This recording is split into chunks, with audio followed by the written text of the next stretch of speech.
Hello, this is Jon Speelman with a roundup of the third round of the FIDE World Cup in Khanty-Mansiysk in Siberia. It's been another bloodthirsty round, but amazingly, almost all of the favourites have survived. As far as I can see, unless I've got something wrong, the only one of the top 10 favourites to have been knocked out is Anish Giri, who was knocked out by Jeffrey Cheong, I don't know how you pronounce him exactly, from the USA. So he's the only one to have been knocked out. Now, I'm going to start, which is fairly amazing really, because you expect by now quite a lot of big upsets, but they've all fought through in the end. So I've got 3 games to look at from this round, 2 lots of ultra-violence and 1 of fine endgame technique. And I'm going to start with the game between Shi Xiangyu, I think XU is Shi, and Alexander Grischuk in the first round of round 3. It started out quite normally, but became extremely violent at some moment. That's obviously quite a provocative move. Round about here I just have castled and played b4 myself, and played like a very normal person, I would have thought. But Bu, who'd already knocked out one of the other strong Chinese guys, was playing very aggressively. I guess he could have played knight g3 to stop knight e4. Now he now wins the e-pawn, but I guess, you can't play f5 because of knight e6, but black gets a lot of play. Actually, knight f5 might even be better, I think. The engine says knight f5, knight takes e4, queen h4, knight 4 to g3, knight takes, if pawn takes just get queen e7, white's position's a bit of a wreck. Bishop takes g2, rook to here, bishop to here, with a pretty good position. It's a better version than what they got in the game for black. What actually happened was he went knight d5, and a great deal of violence started to happen. Knight d5, knight takes e4, queen h4, knight g3, he took the bishop, took here.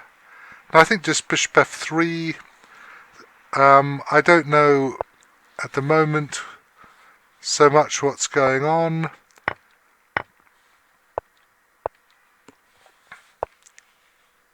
Okay, that's getting round to defend h7. Right, I do know about this position. Grischuk played a move, I'm sorry about the assessments there, but let's not worry about them, which looked natural to me, but actually was a mistake. He should have gone queen h3, and the thing then is that if you double rooks, then you don't play queen takes knight, because rook takes bishop, with a catastrophe totale on that square, but you play bishop takes knight, and basically it doesn't work for white, apparently.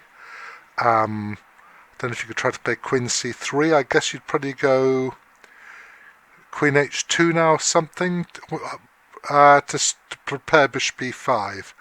And basically it ain't working, according to the great engines themselves, in their great glory. If I ask now, it says minus 5.4, and it's going bishop g6, d5, queen h2, and just isn't working. Okay, that didn't happen.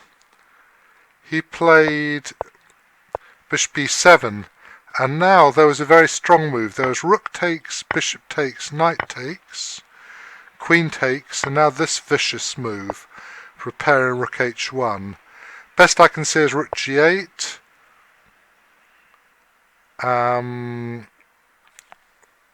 Is bishop d6 to block. Rook here, bishop here, queen here, rook g8. Queen takes bishop, you can't swap queens because it's mate in one move, rook to there. And obviously knight takes rook, queen takes queen, rook takes queen, king takes knight. would be very good indeed. But the engine, in its full and vicious glory, says why not knight h6, do a little bit of faffing, and you get an even better ending. You're sort of threatening queen e5 or something. I think if here you go here first. And you're threatening knight f6. I mean, there are just too many things. If rook d8, you play knight f7 check and take off everything. Presumably take a rook. I'm wondering if this is simple. Oh, anyway, it's supposed to be completely crushing, which I can well believe. He didn't do that after bishop e7. He played queen to there, and now white won the queen, but it's not enough, really. You've got two rooks and a bishop. Of course, white's still got a pawn centre, and they played some more moves. And one of the main reasons I gave this game, so you can't play bishop takes pawn because of queen h1 check, so Grischuk just moved his king. And now there's rather a marvellous finish. c5 undermining the centre, queen take d5, rook e7. So if he plays queen a6 or c6, you just play bishop e5, take all the pawns and you'll win. He played queen b6, but now this beautiful move works. The guy played pawn takes bishop. If queen takes rook, you just go back with check, and it's the end of the world, because wherever your king goes, you give check with the rook. So he goes here, you go check, and you take the queen. So that was completely hopeless. He took the bishop, but he actually resigned here. I mean, it's a completely hopeless position. You're threatening rook d6 if you perhaps keep the a pawn. If here, then you can play, I don't know, anything you like, really. It's completely one position anyway, because the black king is safe, and you're going to be able to eliminate all these queenside pawns and win. Still, I mean, I think resigning was a bit early. He must have been a bit dispirited by it all to have resigned. Probably you'd start with rook d6, I think, because now if queen e2, you can give check. He's going to have to go this way, isn't he? And we're getting very close to mating him, actually. Isn't quite mate, but, well. Alright, I'm quite prepared to believe this position is absolutely and totally lost, but I don't think I would have resigned it at once. Now, the next one, this is from round, I think the same round, and it's calm and relaxed, and it is Wesley So against Gujarati Santosh Vidit, and it's a beautiful ending. So if we go up here, we'll find it here, and I'm not going to think much about what happened in the opening. I just want to get to the ending and show you some of the lines in the ending. So they played quiet line. Let's go move queen c2 again, similar to what we just had. And that's right, of course I do know something about this because I was streaming it. I didn't actually annotate it just then, but he didn't. I think he maybe could have castle, but he took this guy. So if black plays bishop takes pawn, you play rook a1, and if rook b3, you play bishop d6, and you've got decent winning chances, I guess. You certainly end up with an extra pass pawn on d6.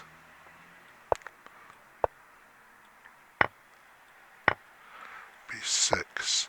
Maybe this is okay. Rook to here, rook to there.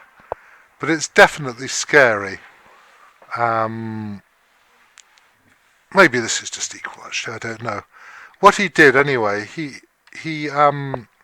went there, and he probably thought it was an easy draw. And I'm sure this position is drawn, but it's not easy. Once you get your rook, I mean, you can go rook up and you can have an A pawn in 4 against 3, but that's also not very nice. So if you went here, take, take, well actually you can probably even do this, and this is probably just winning for white. You just have an extra pawn. Even if you couldn't play rook e7, it would be better. Anyway, he went here, and white has this rook on a7, and it's just uncomfortable. And he squeezed.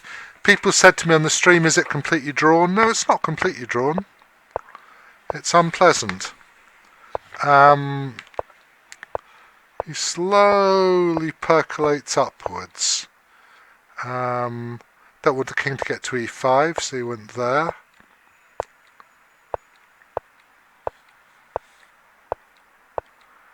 Still percolating, deciding, trying to make it that much better. Fiddling around with some triangulation. Now round about here actually, we go back a little bit. A couple more moves.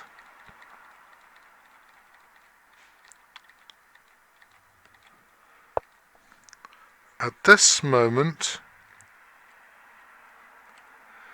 then he could have gone e5 at this moment, and if rook b7, just go here. Rook b6 check, f6, rook takes pawn, rook g1 check, king f2, rook to here.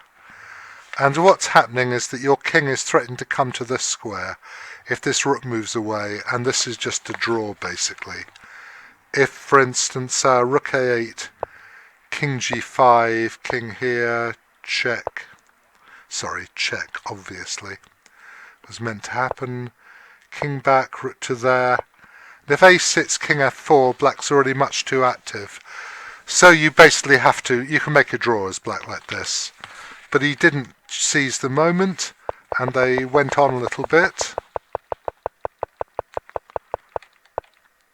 Sorry, I'm just bashing these moves out. And he got in g5, and this is already very unpleasant.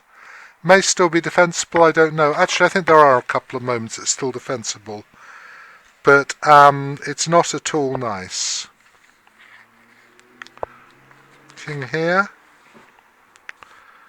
Rook checks here, here, here. Now I think f6 check would now draw. King d4, f5, e5. Apparently if rook a6, fe4, king... Well, yeah. If rook a6, you can take this if you want to. King takes, rook to there. And the way you draw this is by going and attacking this pawn. And if he goes away, you hit him. If he goes here, you're in time.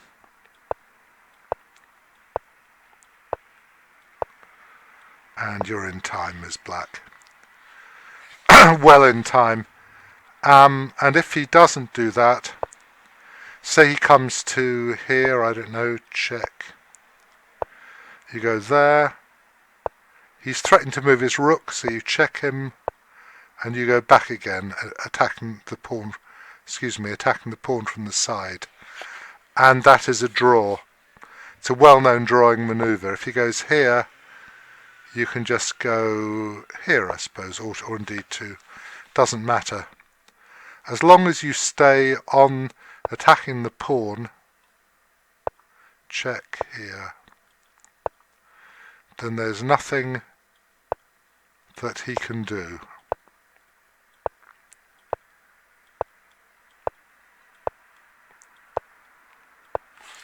This is a known draw. So he could have drawn like that, but he actually played, in this position, he played rook h3, and now it appears to be lost according to the great engine. Well, according to the endgame table base. If I ask it, it says it's winning. Oh no, I'm sorry. There was one more moment.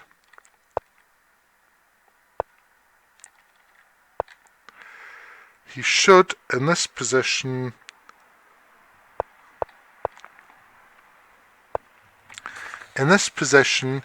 he should have played rook b3. Rook takes pawn and rook b5. I think there's probably no better move than this. I wonder if you can go rook a6 in this position. Maybe you can do that. I didn't think of that. If rook to here, I know you're losing. I'm now down to 7 pieces. And if I go back, if rook to here,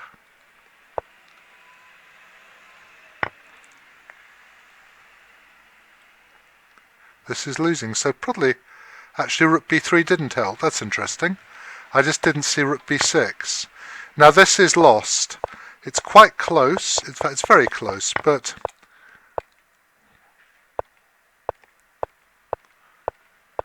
as white, what you want to do is you want to make sure that you keep your rook as active as possible and your king.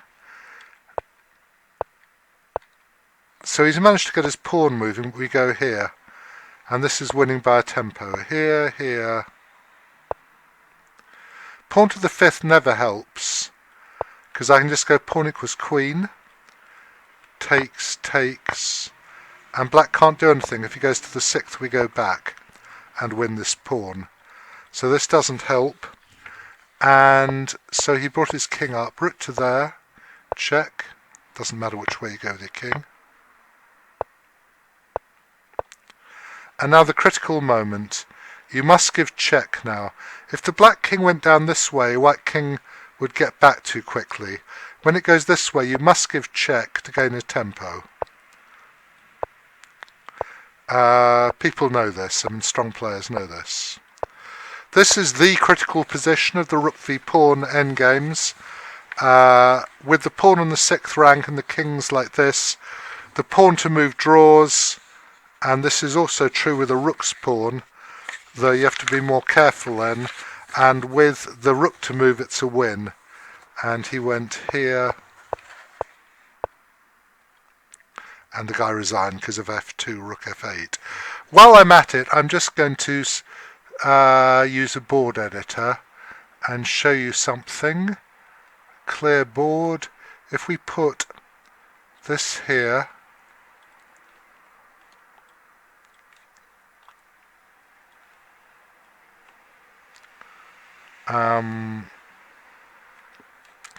and this rook here, then have I got the right position, or am I being silly? Ah, yes. Okay, I actually want this king here, and white to move. And this is a known position. It's actually white to move. In this position you give check, and now if the king comes in front of the pawn, you lose. Check. But in this position, you must go to this square, and this is a draw. This is quite important, because here you're going to have to stop the pawn, and you can't do anything. So this is a known ending, and so in this position, with the king and the pawn, you have to go king up actually. If we go back a move, if we go to the board editor, I'm going to have to do a board editor again, I'm sorry. Let me clear it just once more. If I put king, pawn, king, rook, and it is black to move, then in this position, I'm going to flip board. Sorry, I don't want the board flipped. Makes it easier. Then black to move loses after this, because you go check, here, here, pawn equals knight check, king to here. And this is lost position, very simply. Nothing to do. But in this position, you go king up. If king e2, h2 now draws, check, and here. So that's quite a well-known ending. And I'm going to show you one more game, which was in the tie breaks today in game 1. Dmitry Yakovenko eventually lost out to Maxime Vachier-Lagrave, but he played a marvellous game against him in the first tie-break game. I think perhaps one of the games of the round, and there were many back rank tactics and such like. I'm going to get to the position very quickly again. I think he played h4 in one of the other games.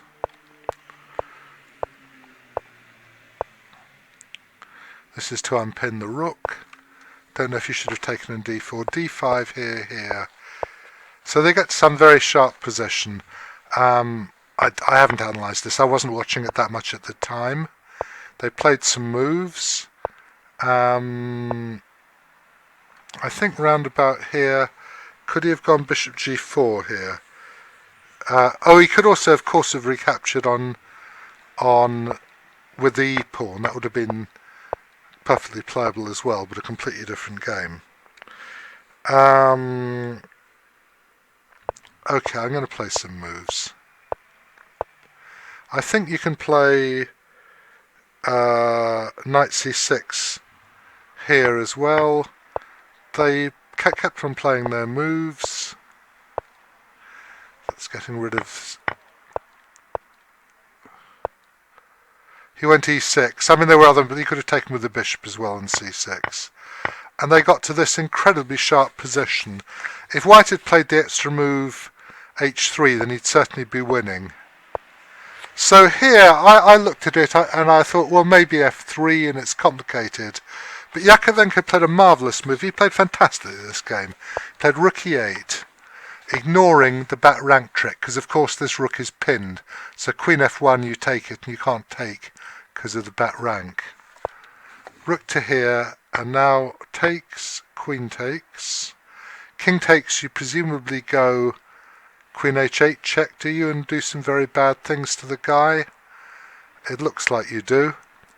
Okay, it's not completely clear to me. None of it... Oh, I can see what you do. You go here, here.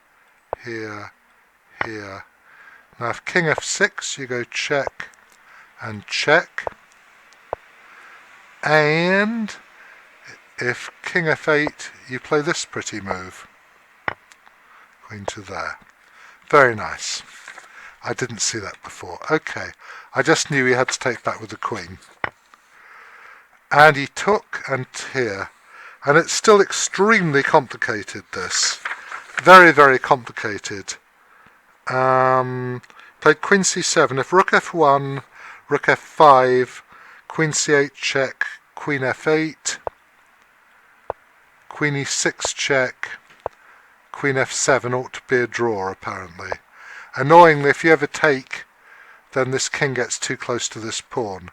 So he played the right move. He played another very good move, queen c7. And this is really difficult stuff. The guy played queen e6, a nice back rank move. Check, king f7. I thought king g7, queen e7 was the end of the game, but of course you can play queen f7.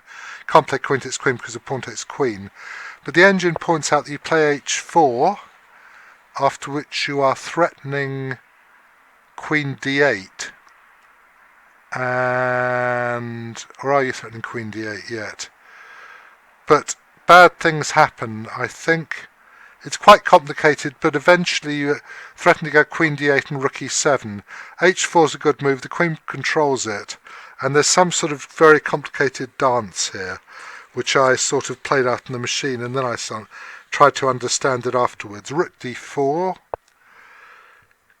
rook e5, h6, if h5, king h2, if h5, king h2, b5, for instance, you'd then have this move and you just win because there's no defense against this. No, there isn't. There's queen f4 check. So you have to do some more dancing. Rook e1, rook d2, king h1, which probably threatens, rook d5, king g1. You mustn't go here because of this trick. And check and check and check into f4 and to take it. And apparently after king g1, Why aren't you playing rook here again? I'm confused, actually. I'm getting very confused. Something happens and it all works. Let me ask the great engine, it'll tell me. King H, rook e5, rook f2. There's some sort of rook e4 do you play?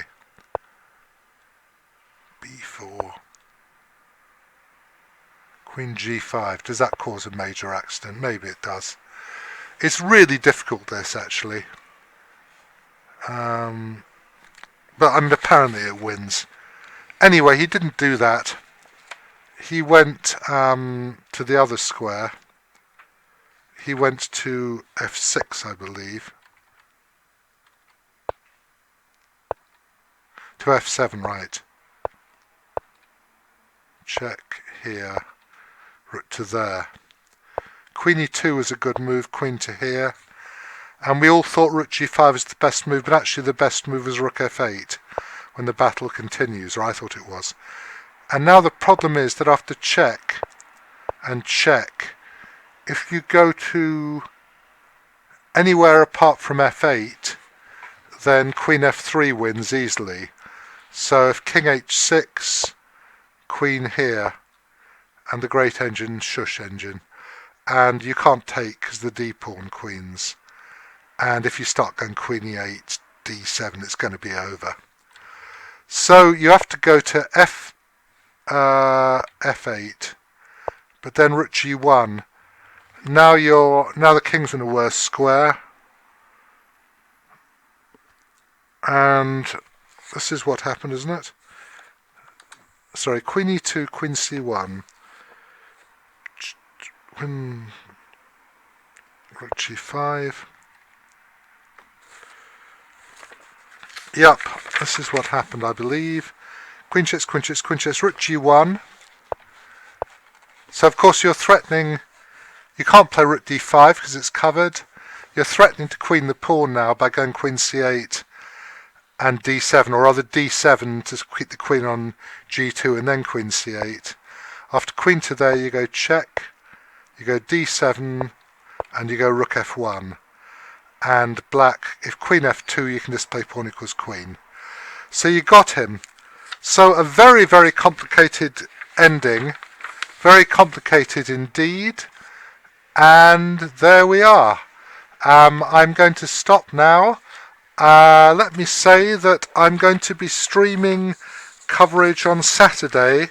I believe that's what I intend, of the second game of round 4. But I'm not going to do Friday and Saturday because my brain would explode. Okay, I hope you've enjoyed this. And there's some wonderful games. And now that the favourites will perforce be playing each other because there are only 16 bods left. And we shall see what happens. And I hope to see some people on Saturday. Right.